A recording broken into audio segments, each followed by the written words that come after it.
Are the Dallas Cowboys legit Super Bowl contenders? And what in the world is going on with James Washington? All that and more in this episode of the Locked On Cowboys podcast. You are Locked On Cowboys, your daily Dallas Cowboys podcast.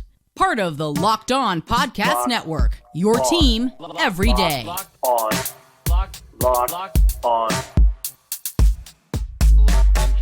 Locked On Cowboys.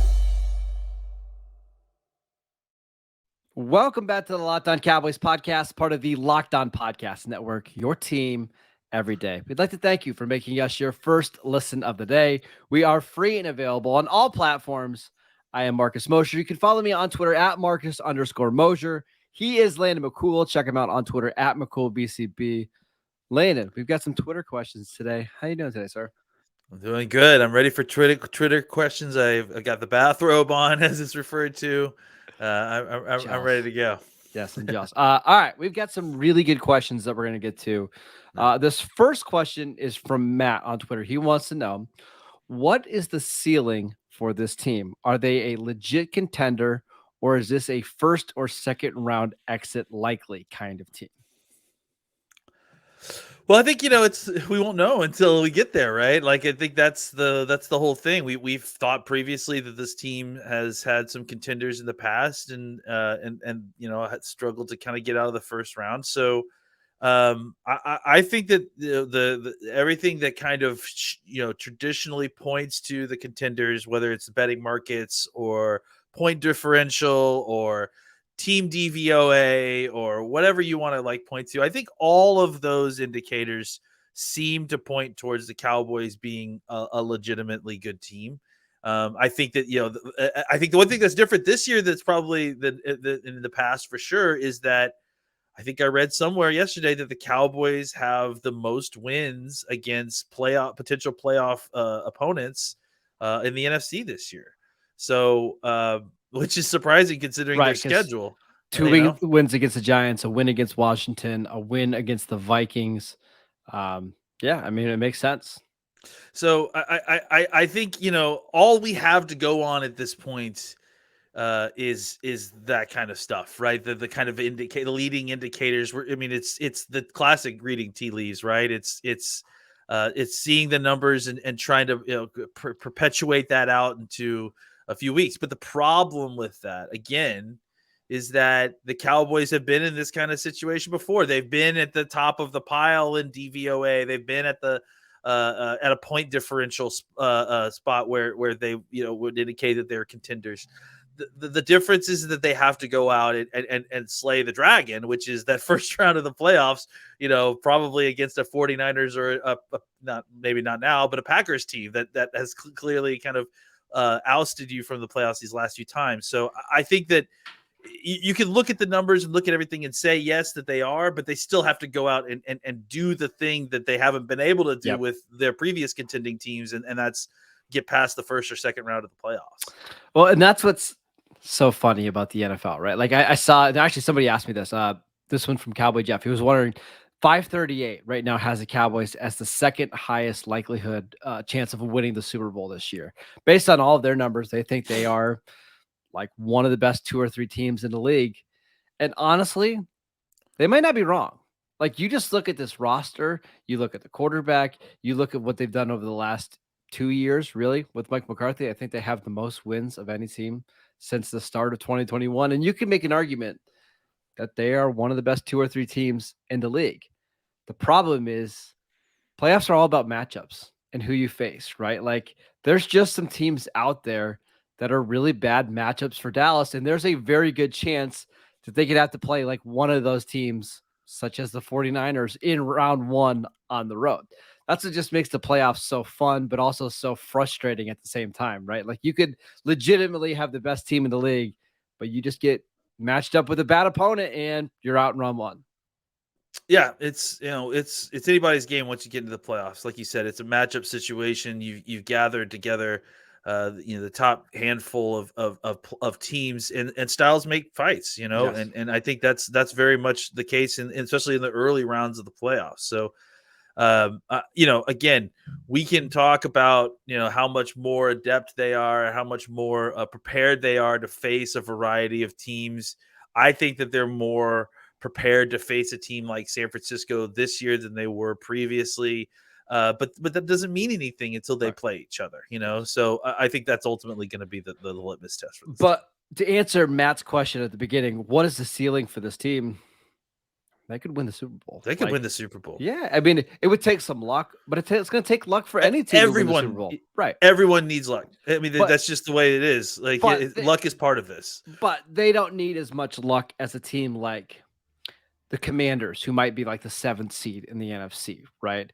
The ceiling and the floor is just so much higher, but they are, at least in my opinion, with Dak on the field, as good as any other team in the league. Like, I don't think as good as Philadelphia is playing, as well as the Chiefs are playing, those teams are not multiple tiers above Dallas. And as we see every week, I mean, anybody can be anybody. And when you're as talented as Dallas, you can go into any place in the NFL and win a game. So yeah, the ceiling for this team is absolutely a Super Bowl. Yeah, they're in the tier of Super Bowl or bust. Absolutely. Like I think that's fair. Chiefs, Buffalo, Philadelphia, I think Minnesota at this point, Miami, like that's probably that's the tier Dallas is in without question. Absolutely. Yeah. All right, let's get to some more questions. But before we do that, we want to tell you about Turo. Turo is the world's largest car sharing marketplace. With Turo, you can book any car that you want, wherever you want it, from a community of local hosts. Browse a huge selection of vehicles for just about any occasion or budget across the US, UK, Canada, and Australia. Book a spacious SUV or minivan for a family road trip, or get a classic or luxury car for a special event, birthday, or holiday. Test drive that new electric vehicle that you've had your eye on for a while to see how it fits in your everyday life. Many Turo hosts can even deliver the car right to you. Every trip is backed by liability insurance. Terms, conditions, and exclusions apply. Forget boring rental cars and find your drive at Turo.com. Can I give a quick testimonial real quick? Absolutely. I know that you used them this week. Go ahead. I used Turo for the Thanksgiving holiday. We had the in-laws fly in, and then we all drove out to Palm Springs together. So we had to get a big car. So we used Turo to get a big SUV, which I haven't driven a 3/4 ton Suburban in a long time. So it was quite an interesting drive out there, but it was incredible. They drove the car out to us, and then when we were done, they came and picked it up from our apartment. It was seamless and awesome. So just my 2 cents there. There you go. It's incredible. All right, let's get to your next Twitter questions. This one from Mike. He wants to know, what is going on with James Washington? It's odd that he hasn't been activated after saying 2 weeks ago that I feel comfortable with everything mentally and physically. I'm just waiting for the call up. If I had to play today, I could. Yeah. I mean, I think the actions speak louder than words here. It's like I think clearly the Cowboys have not started the 21-day process for him yet, and that may happen. That may have already happened by the time you listen to this podcast. It may be happening today. But I will tell you that I think that the reason he hasn't been put on, in the thing yet is because they haven't needed him. And frankly, it goes back to what we've talked about with James Washington this whole time. I just don't see a fit on the roster for him, right? Like, especially with the way that the Cowboys are now, they're not carrying as many wide receivers as they were previously. He doesn't necessarily add anything in special teams for you. Nothing. He doesn't add anything on special teams. So what's the benefit of putting him on the field at this point? I can't really see one. And frankly, I just, honestly, it's funny that people are asking questions about it, because in my mind, James Washington is just kind of biding his time to be released for whenever they sign Odell Beckham. And honestly, even if maybe if they don't sign Odell Beckham, they bring him back just to have him on the roster. But honestly, I could see a situation where they cut him no matter what happens. Yes, I agree. Beckham. So when the Cowboys signed James Washington early in free agency, the idea was, hey, this is an insurance policy if Michael Gallup isn't ready to go for the first 6 weeks of the season, right? But once Washington got hurt in training camp, it kind of eliminated the need for that player on the roster, because you mentioned it. He doesn't play on special teams. He wouldn't be one of your top 3 receivers. So that makes him wide receiver 4 at best. You already have a receiver on your roster in Jalen Tolbert, who really doesn't play special teams. And your 5th receiver is Kevontae Turpin, who does play special teams. So it's really one spot. And in this case, the tie is going to go to the draft pick and the younger player. They just don't need him. And there's no rush to bring him back, right? Because you don't have to start the 21-day window at all this week. Like, you can wait another week. And maybe if CeeDee Lamb, God forbid, gets hurt, or Michael Gallup, that's when you consider bringing him back. But I think as long as your top 3 receivers are healthy, CeeDee Lamb, Michael Gallup, and Noah Brown, there's no incentive to have him practice yet and to activate that window. I agree. I don't understand the James Washington thing outside of an insurance policy at this point. It's exactly what it is, right? I would just say hold on to him as long as you can in the injury protocol if you can. Now, a better question is, who gets activated first between James Washington and Semi Fehoko? Now, remember, Fehoko got a little bit banged up early in the year. The Cowboys were also doing some roster manipulation stuff to make sure that they could keep Fehoko. But if push came to shove and the Cowboys had to pick one of these 2 guys, like, to bring up, I kind of got a feeling it would be Fehoko because he can play on special teams and he was actually playing on offense early in the season. Yeah, and obviously the opportunity to develop another young player, I think, is something that they couldn't pass up. I mean, Fehoko was it's been a long season, and we've forgotten a lot of things, but Fehoko was incredible in training camp. And so, yeah, I would say if there's no question about it who I would choose between these 2, simply because of the roster spot that you're making available for these 2. Like, it's special teams, down roster wide receiver spot. That sounds like Fehoko more than it does ever sound like James Washington. Now, I will say there is one thing the Cowboys could do. Let's say they don't activate the 21-day window for James Washington this week, right? And they wait until, I guess it'd be week 14. So you could practice week 14, 15, and 16, and then you would have to make a decision. I wonder if the Cowboys would be open to activating him relatively soon, letting him get 3 weeks of practice, and then just not activating him, which means that he would be out for the season. Nobody could pick him up. And that way you could probably bring him back this offseason at a veteran minimum deal and not really risk losing him to another team, or catching on. Like, if they really did like him, but they just didn't have a spot for him, I could see them doing that as well.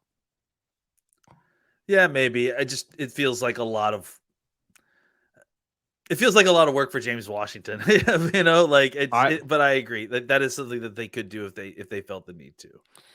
It's just interesting. I mean, we've been saying this for a while now. There's just not really a spot on this roster for James Washington as it stands. It's a bummer because it seems like Dak did like him in training camp. He does have some talent, but I don't know. It's a square peg and round hole situation to me. All right, next one. This one from Eamon O'Brien. He wants to know, how do you like Dallas's chances of playing Tampa Bay again if the playoff seeds stay the same? By the way, it's almost a lock that if the Cowboys are the 5th seed, that's who they would play in round 1. I have a very hard time seeing that they would play anybody else unless Tampa simply just doesn't win the division. Just going to say. That's who you're going to play.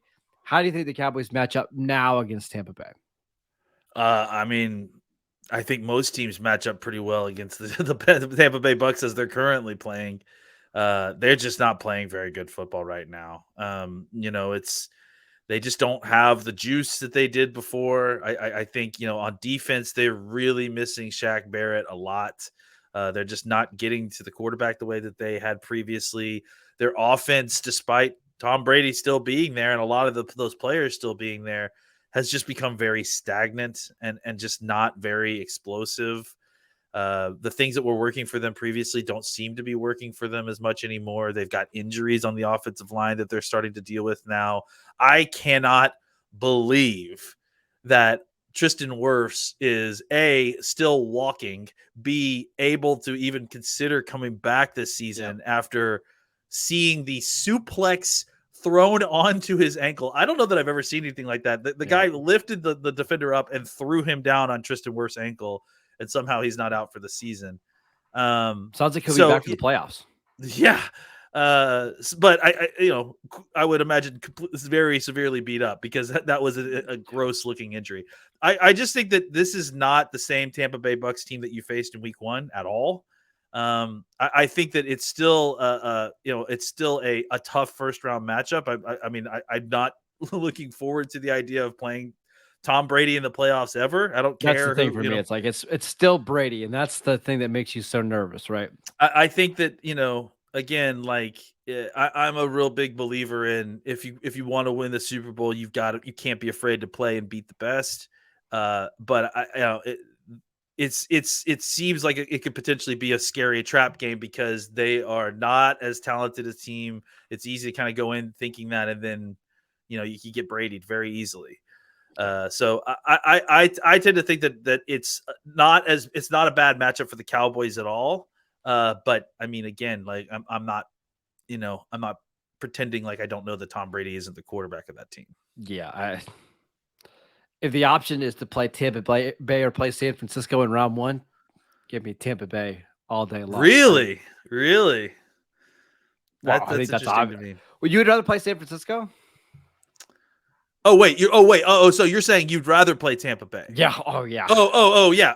Absolutely. That's where I'm at too. Yeah. I thought you were suggesting no. I mean, if the Cowboys get the 5th seed, they're going to play Tampa Bay unless Atlanta or Carolina catches them, which seems definitely give me Tampa Bay and let San Francisco surprise somebody else. And do you realize how close we were? If Atlanta just beats Washington, they have the ball at the 1 yard line. Atlanta would be winning that division through week 12 right now. Yeah, I know. It's not crazy that Atlanta still could win that division. Yeah, especially since again Tampa is not playing great football right now. No. Tristan Wirfs is hurt. I mean, he's going to be back for the playoffs, but he is out for the next few games. It's possible. I mean, we'll see exactly how this all plays out. But but the Bucs schedule isn't super easy over the next few weeks. They play home against the Saints on Monday Night Football, at 49ers, home against the Bengals, at the Cardinals, home against the Panthers, at the Falcons. Like with their way they're playing, they could easily go on a 2 or 3 game losing streak pretty quickly there. Yeah, and the Falcons themselves kind of are playing some teams that are kind of been up and down, like the Saints, the Cardinals. They still got to play the Steelers, I think. Yeah, this week. So there's a chance that Atlanta could come back and win this thing, which would I mean, go Falcons, please. Let's see that. Let's see that matchup. I mean, it sounds crazy, but like the Panthers still have a shot at winning this division as well. Like I think they have. I'm looking at their schedule right now. They play. They got a bye this week. They play Seattle, Pittsburgh, Detroit, Tampa, the Saints. Like even as terribly as their season has gone, they could get to 8-9 and potentially win this division. Sam Darnold's gonna pull this thing out. Wouldn't that be crazy? If Sam Darnold did it? It'd be awesome. Would be amazing. Yeah. All right, we got one more Twitter question to get to, but before we do that, I want to let you know that this episode is brought to you by Audible.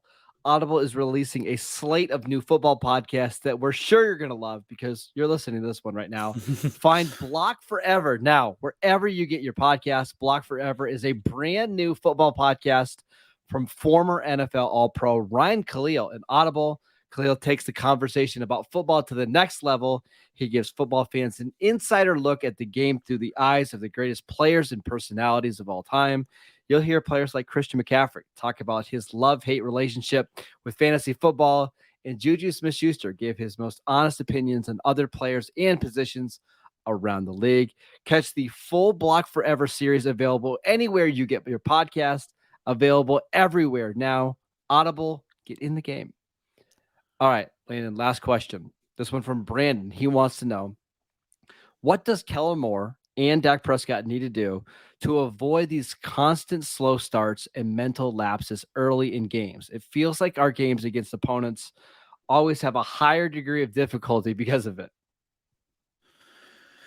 Well, I think we talked about it a little bit, trying to simplify things early on might be helpful for them. I think a lot of it is just you're dealing with young players and you're dealing with a young team.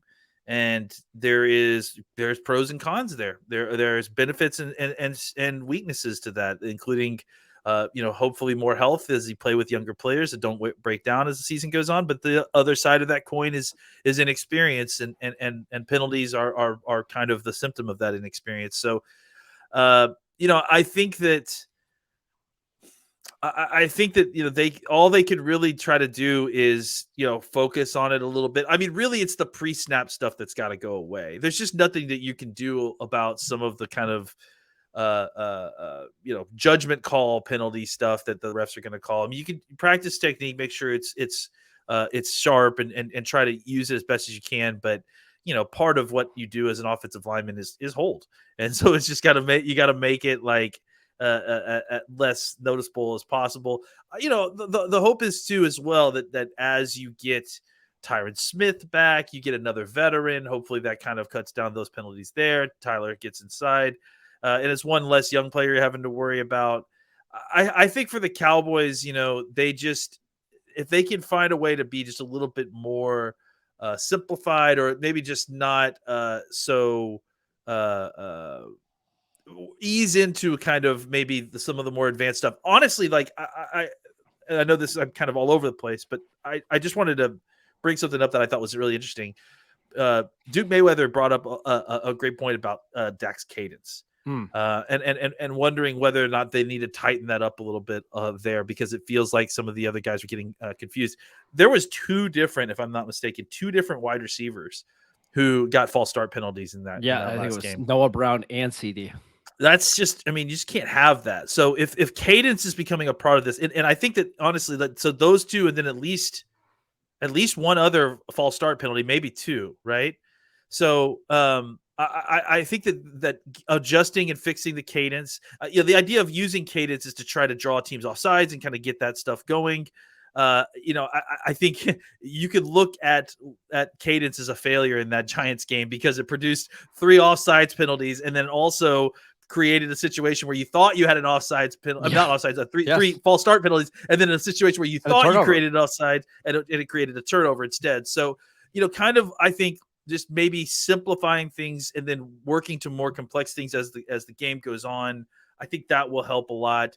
And maybe just, you don't want to tone down Dak's aggressiveness overall, but maybe what you do is you just kind of, you limit the aggressiveness like early in the game, and just, try to execute and make sure that you're executing and see how far you can get on that, and then turn up the dial a little bit as the game goes on, just to kind of hopefully give yourself a base and a safe spot. So you're not having to play catch up in the second quarter again for no reason because you shot yourself in the foot.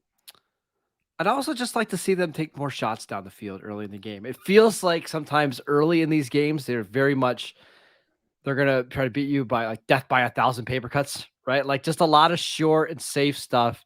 And typically what happens if you have one holding call, or if you have one drop pass, or one pass, it's just a failed completion, kind of kills the drive.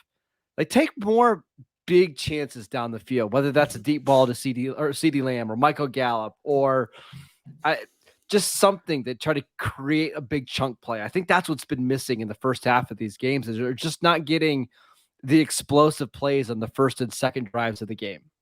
I love that you and I are prescribing two exactly different things. Yes. Look, I don't disagree with you. You could try to make explosive plays without being overly aggressive, right? Yeah. Like I think a one-on-one shot to Michael Gallup down the field, where you throw it way out there and you let Gallup try to make a play, is a relatively safe play, right? Now, what's dangerous are the 18-yard over, or seam routes to CD Lamb where there's 3 guys in the way. Like that's the stuff you could maybe avoid in the first couple of drives of the game. Yeah, like honestly, I think it'd be great to find a way. We saw a little bit of it, not quite in the sense that we're discussing, but it would be great to get Gallup going early. Like if you could, and what we saw, in the last game was more kind of 10-yard stop routes where he's catching the ball in traffic and converting. But it would be great to kind of get some vintage Gallup where he's on a double move and he's up the sideline and you're getting a shot up the field. Those are less dangerous plays, like, because you're not relying on Gallup to read the coverage. You're not relying on Dak and Gallup to be on the same page necessarily. Gallup knows he's running a stop and go. And by the way, he had one in this game.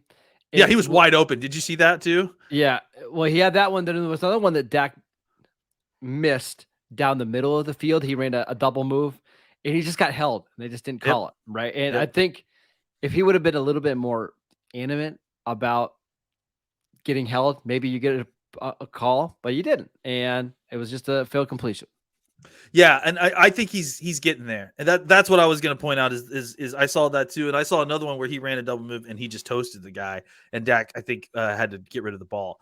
So I think we're getting there. We need to see a little bit more of that, but I think that's maybe what it is. Is I agree they still need to take shots, they still need to make big plays, but maybe not situations where you're throwing it in the middle of the field, down the field, where you're relying on the wide receiver to be seeing the same thing in the coverage as you are. Just design plays that you are targeting a guy down the field where you create space for him, and then throw the ball down the field. I think that, as opposed to kind of running complicated stuff down the field where you're having to trust both sets of eyes to see this correctly, otherwise it's an interception.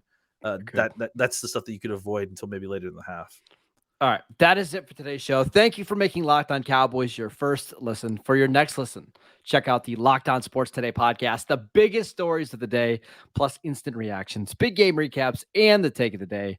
Available on the Odyssey app, YouTube, or wherever you get your podcasts. All the same places that you download the Locked On Cowboys podcast. Follow Landon on Twitter at McCoolBCB. I'm at Marcus_Mosher.